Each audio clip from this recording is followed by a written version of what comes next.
Hey y'all, I want to share with you a fun tool that I like, Padlet, and you can find it at padlet.com. When you go to Padlet, you'll look for the login icon, and you're going to connect it to your Google account.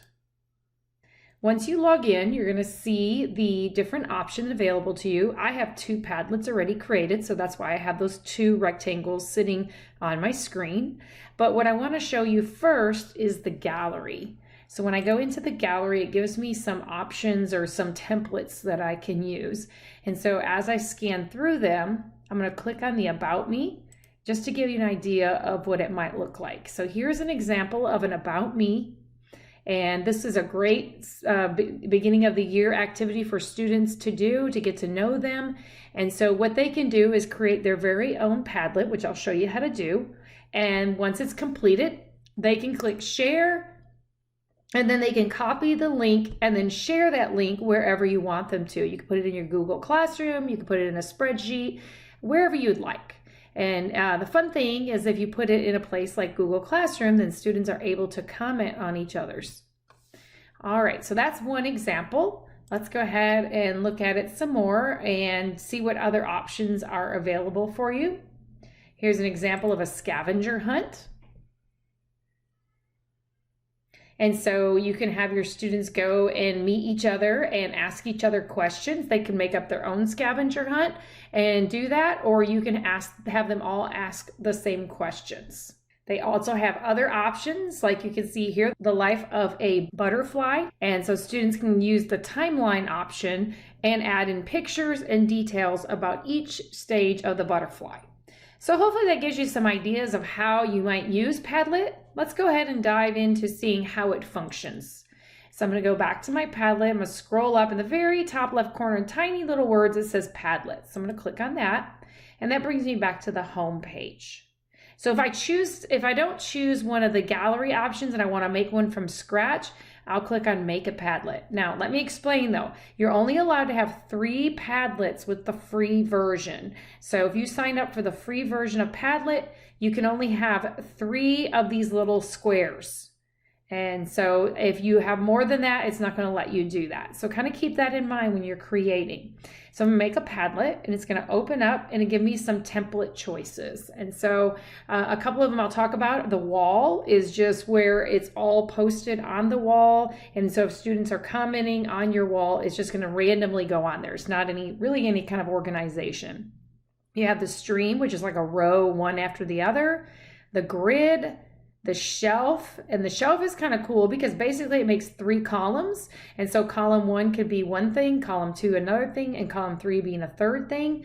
And so you could have students post specifically under each column depending on what the question is. And then they have map, canvas, and timeline. So you could play around with those and see how they work. I'm going to use the wall as an example. And it begins right away with where you can edit the information. So you'll see my delightful Padlet. I can change that and make it whatever I want. Below that, I can add details. So if you want to put directions in there, you can. Or whatever else you want to put in there, it doesn't really matter. As you scroll down, you can customize the link to the Padlet. So right now it's a bunch of letters and numbers, and if I wanted, I could make it something very specific. So I put my last name and then a number, and so that it just shortens it and for the kids when they copy it. So another thought would be I could come up here to my first Padlet and say go to, and then I could put the address in there. So it's always on the screen. So if I'm showing this to my students in class on the projector, then they could go in there and copy that address and access it. You can also share through a link, and I'll show you how to do that here shortly. So you have some different options. I'm not going to go through them all, but I wanted to point out to you that you have control over commenting. So if you don't want students to comment on the Padlet, you only want them to post to the Padlet, then you would turn that off. Right now mine is off. If I turn it on, then it will allow the students to make a comment on the Padlet. So let me show you an example of what that looks like. Okay, so if you want to add in some different options, you can go down and you can see my comment is turned on. You can see right here it says add comment. I can turn that off for students as well. If I don't want them to comment, I simply turn that icon off, and you'll see now the comment section is no longer there. Another cool feature is the reactions. And there, right now I have it turned off. If I click like, you'll see the heart show up so people can like that post. You can vote yes or no, or a thumbs up, thumbs down. You can give a rating of 1 through 5 via stars, or you can give it an actual grade. Now, this could apply for something that you do, but it also would apply to the students. So if you make these changes, students would be able to do these options as well on their friends' work. The next thing is the require approval. So if I click require approval, nothing will be posted publicly to there. When I say publicly, I mean to your class. So nothing will be posted to your class until you approve it. And so if you have concerns of students posting things that are not aligned with what you're teaching, you can always make it where they're required to get permission to post it prior to everybody seeing it. So you would see all the approvals or not approve, and the students wouldn't see anything until you approve it. The other option is the filter profanity option. So if students are using language they should not be using, it will be filtered with an emoji instead. Click save to save your changes and close it out. Next step is I'm going to go to my 3 dots and just point out that you have some different options. The 2 most important probably are, so keeping in mind that you only can have 3 Padlets with the free version. So here's my thoughts for those of you who have multiple class periods. If I have first period and I have my students complete the activity, I can then export that activity. So I have it saved and I can view it later. And then once I export it, I can go down to clear all posts, and it'll keep my Padlet, but it's going to delete any posts that were posted by the students. So then I can move it to second period. And then after second period, I can export and then clear all posts. So that's a way around using a Padlet for multiple class periods.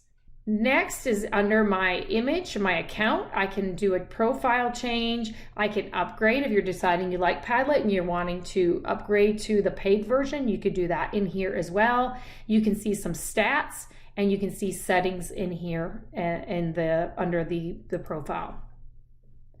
If you want to share, you can click share, and you can share it with specific members, meaning only these people can see it. If you want to share through a link, you can choose change privacy, and you have some different choices here. So you can make the selection according to your needs. And I also want to point out to you that when you make that selection at the bottom, you can also decide what those viewers can see. So if you only want your students to read the activity, then you would choose read. If you want them to write on it, then you can choose the right one. And then of course, edit is to make edits to any posts. This is also where you can get the link to share. So here you can either copy the link and post it to your learning management system. If you use Google Classroom, you simply click share on Google Classroom, and then you can post it directly into your Google Classroom, so your students do not even need to come to Padlet. They can just click the link in your Google Classroom. If you want to make some edits with how this Padlet looks, you can go back into your settings, and then under wallpaper, right here, wallpaper, you have choices. You can make it in solid color choices, gradients, texture and patterns, and then pictures. You can also update your own wallpaper as well if you want to make your own wallpaper. So if I were to select this one, it's going to change it so you can see how that looks. Okay, I'm going to save it, and I'm going to close it out. So that gives you an idea of some different changes. Now, if you want to remake this or make a copy of it, again, in the top right corner, you can choose to remake this Padlet, and then just follow the steps that they guide you through and make those changes to create your own.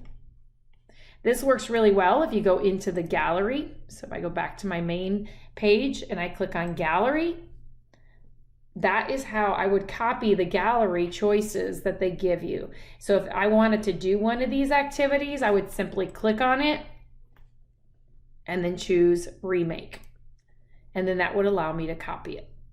then when I copy it, that allows me to make the changes that I need to if necessary.